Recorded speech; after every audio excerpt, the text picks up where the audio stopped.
Hello, welcome. Today we are going to be styling the classic, the essential, the timeless white button-up shirt. And we're also going to get into talking about the Great Resignation and why millions of workers are quitting their jobs.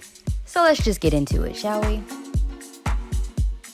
So the white button-up shirt is a classic. It's been around for over 200 years. It was formed in the late 19th century, more of like the Victorian era. And you know, this shirt has always been like a representation of status, wealth, class. This shirt has always been linked with social distinction, like the terms white collar and blue collar. White collar stiffs were always the men who were like above their social rank as an employer. They're not an actual employee. The wealthy gentleman who didn't have to do manual labor, where the shirt would get all dirty, and it was the one who could afford to wash his clothes frequently. Blase.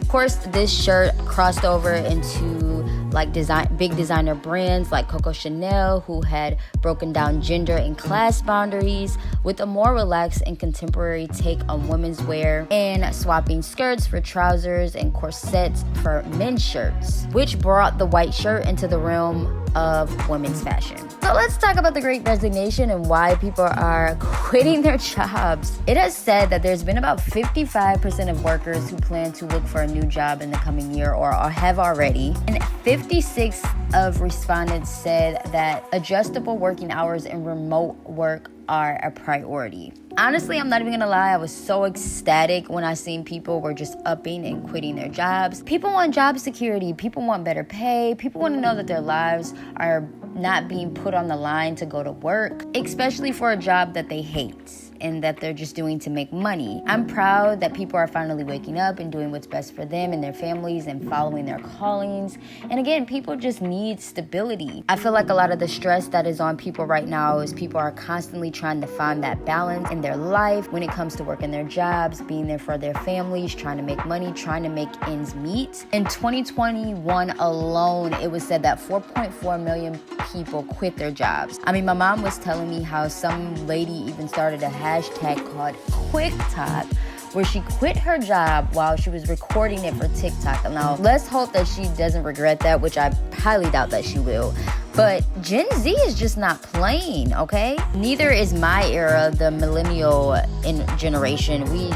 People are just not going for it anymore. So there are a lot of working women that are carrying a heavy burden, juggling childcare duties, virtual schooling, and following their careers. So again, like I said, I'm glad that people have been evaluating their life and looking for change, because people deserve to be paid more. Because people are leaving the workplace, this has caused companies to slightly raise their pay rates, but this is all because of the strike that people are going on, and people still don't feel as though it's enough, and it's not. I mean, I remember even seeing a KFC and McDonald's sign that said, work today and get paid tomorrow. I mean, these companies were getting desperate, but people just weren't budging. It's a complete wage shortage going on, and these businesses are definitely feeling the backlash of decades of employee abuse. Let's just be real. So a lot of people ask, well, if you want to quit your job, what are the steps you should take or consider when it comes time to quit your job? I would say make sure you have some type of support system. When I quit my job back in 2015, I had my grandparents' support system fully to go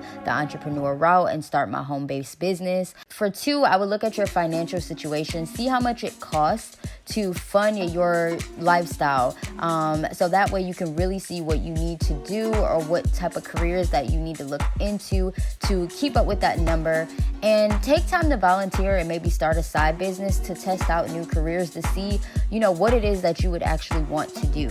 I think a lot of people evaluated what they were doing in their life, in their jobs when this pandemic hit, because not only were people quitting, a lot of people were getting just flat out laid off. And it's not right. I mean, you have to put in a 2 weeks notice to a job before you can, leave the job, but it's just crazy how they're just able to, lay you off just like that. I was even laid off when I was working at Guess in Los Angeles, just like that during the pandemic, because I did go back into the workforce, and it was just crazy to see how quick that they were able to just lay us off like that. I feel like during the time when people were getting laid off and quitting, people were getting unemployment, spending time finding other ways to start other careers and other ways to make money. So, people, aren't really trying to go back into the workforce, especially after working remote. But the question is, do I think we will still need the white button-up blouse? Of course. It's actually the perfect piece for the transition that we're going into right now. Frankly, this blouse is never going to go out of style. And one last thing, I also want to talk about how there have been a lot of companies like Target who trying to pay 100% of its employees college tuition and textbooks just for them to be working for them. Also, Starbucks, Chipotle, and Walmart have similar programs as well. You guys, the rate of resignation per month is increasing. People are burning out, and I don't think these companies are realizing how burnout is not good, and mental health is just so important, especially when it comes to the workplace, making sure that your employees are okay. But frankly, I love to see it. I love to see that people are finally waking up and that people are finally jumping off the hamster wheel and, trying to find happiness and find stability for not only themselves, but for their families.